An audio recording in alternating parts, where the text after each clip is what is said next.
All praises to Yahweh Shem Shai. Double honors to the apostles and elders of Great Millstone who rule well. Peace, love, and salutations to the hopeful elect brothers out there that's pushing this word of sincerity and truth across the four corners of the globe. I want to get into a quick lesson about famine because it's one of the upcoming prophecies that's coming and is prophesied to hit the earth real hard. And I want to start off with a quick Google definition of what famine is.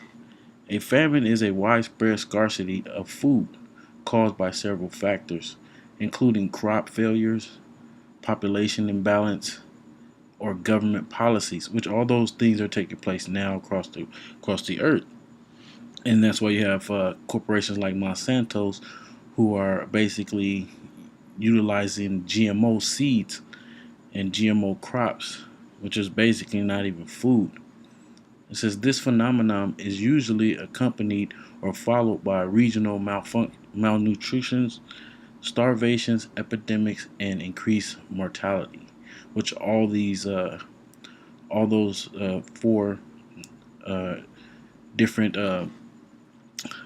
things are based upon today's society. You will have all those things. Part of the epidemics is Esau putting his biological warfare, different diseases that he basically invents in the CDC. And malnutrition, starvation, that's always been going on, but it's going on to a higher level, masses. If you look over what's going on over there in Venezuela, what took place in Greece, so forth and so on, it's going to come over to the Americas as well, but it's going to hit the Americas, starting with North America, which is where we're at now, Babylon the Great. It's going to hit harder here than anywhere else. So I'm going to start by the first scripture that I want to go into is starting at Deuteronomy 28 and 50 because it's prophesied that this was going to take place against our nation. We'll start at Deuteronomy 28 and 53. It says, "And thou shalt eat the flesh of thy own body, the flesh of thy sons and thy daughters, which the Lord thy power had given thee, in the siege and in the straitness wherewith thine enemies shall distress thee." So that was a prophecy that was to take place, which it did take place. It took place in the ancient days, the biblical times, and it's going to take place again in the near future. Next scripture I want to jump into was Lamentations. I'm going to start at verse 4 and 9. It says, "They that be slain with the sword are better than they that be slain with hunger," because hunger is one of the most brutal ways to give up the ghost, man. It says this, "For these pine away, stricken through for wants of the fruits of the field. The hands of the pitiful woman have sodden their own children. They were their meat in the destruction of the daughters of my people." So I want to look up a couple words. First word we want to look up is sodden. It's the Hebrew word bashawal, which is to boil, cook, bake, roast, ripen, grow ripe, boil, cook, to grow ripe, ripen, to boil, cook. So you get the point.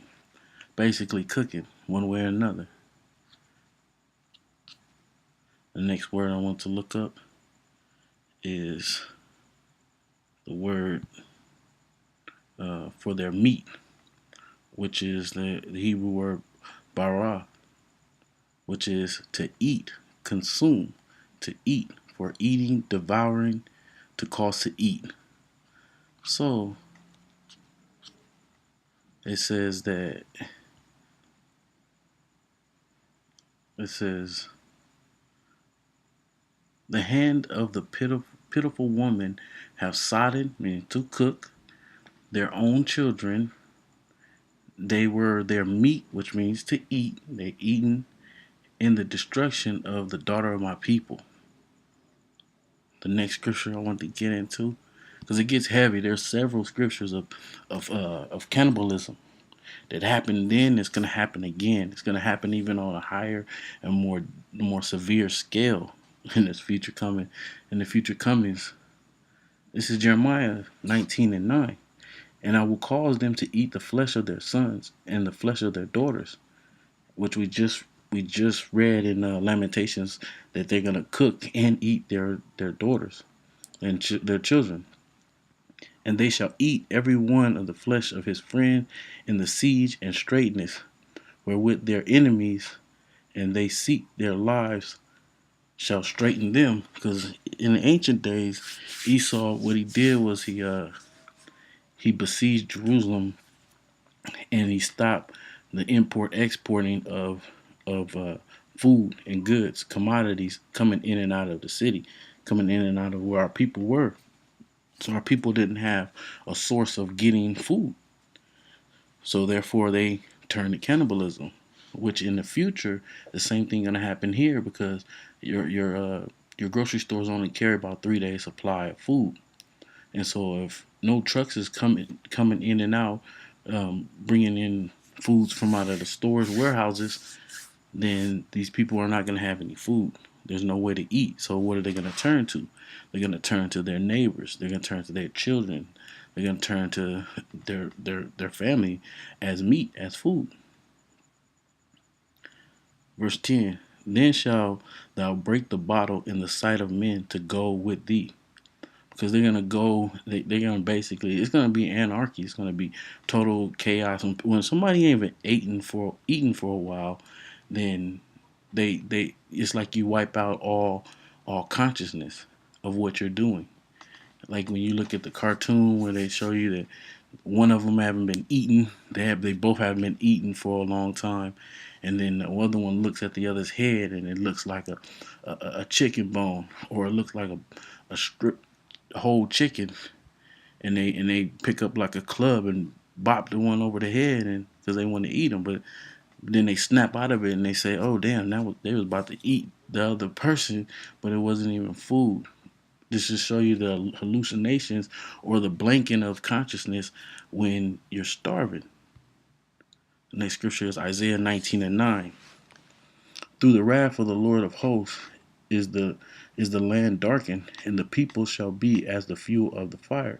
No man shall spare his brother, and he shall snatch on the right hand and be hungry, and he shall eat on the left hand, and they shall not be satisfied. They shall eat every man the flesh of his own arm. The next couple ones I'm gonna just go through because I'm not trying to have this video go too long, but it's all real self-explanatory. It's basically cannibalism and starvation and famine. The next one is Ezekiel 5:8. It says, "Therefore, thus saith the Lord, behold." It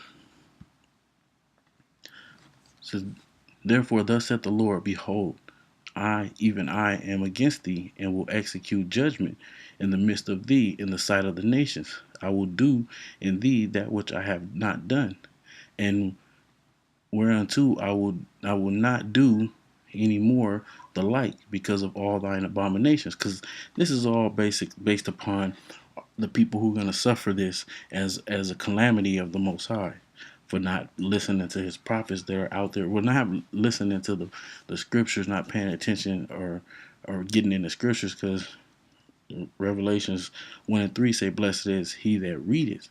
So when you read, you find the escaping of the calamities by following the blueprint that the Bible set forth for you to do. Follow his law, statutes, and commandments, and try to keep them as best you can. And ultimately, it just boils down to if you're part of the elect or not. Because if you're not part of the elect or not, you're not going to make it anyway. So what it boils down to is all this is the judgment of the Most High. Verse 10, "Therefore the fathers shall eat the son in the midst of thee, and the son shall eat the father. And I will execute judgment in thee, and the whole remnant of thee will I scatter into the wind, into all the winds.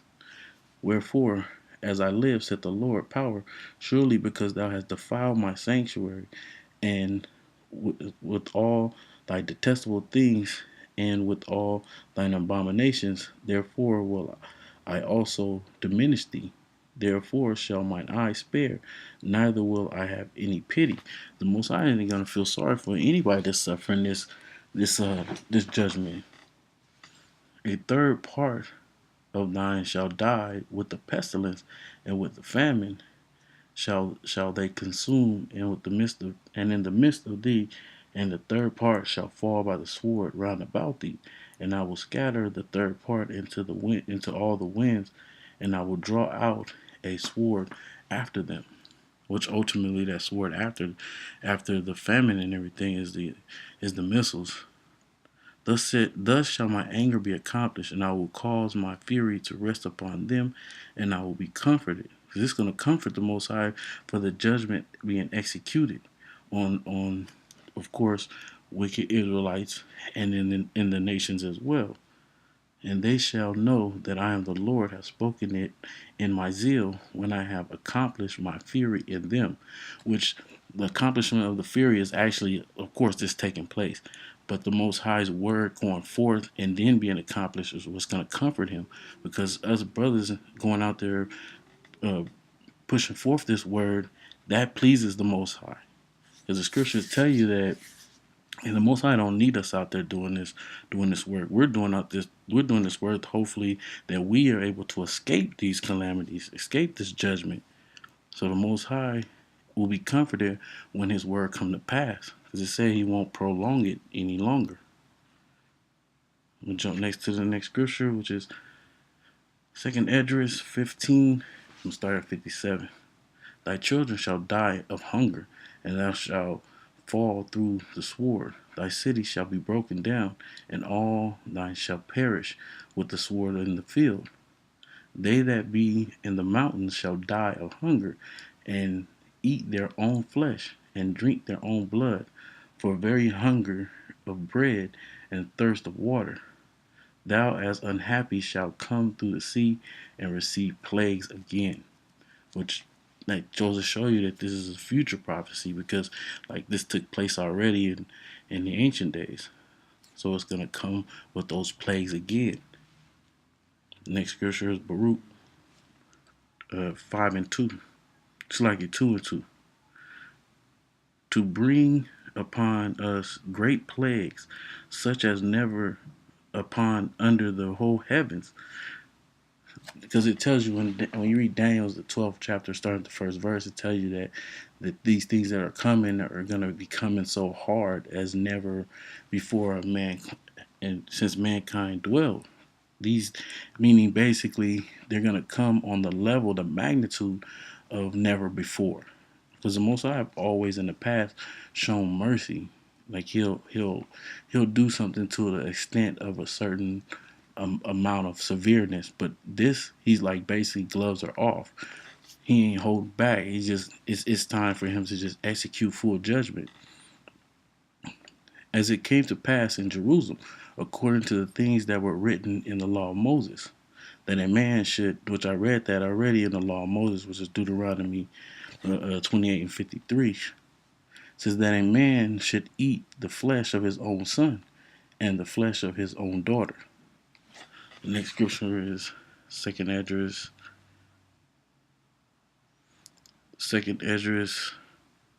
5 and I'm gonna go to 5:1. It says, nevertheless, as concerning the tokens, behold, the days shall come that they which dwell upon the earth shall be taken in a great number, and the way of truth shall be hidden, and the land shall be barren of faith.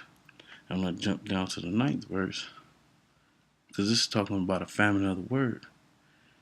And shall waters and salt waters shall be found in the sweet, and all the friends shall destroy one another. Then shall wit hide itself, and understanding withdraw itself into his secret chambers, because that's going to be the time the Most High is going to take his servants off the streets, and you'll have a famine of the word. So the people will be stuck because they didn't take heed when the servants and the watchmen were out there prophesying. So they're going to have to get the famine of the word and then go straight into the physical famine of hunger. But this is the next scripture. It's going to be to comfort brothers, the brothers that are doing this work. This is Isaiah 65:13. Therefore, thus saith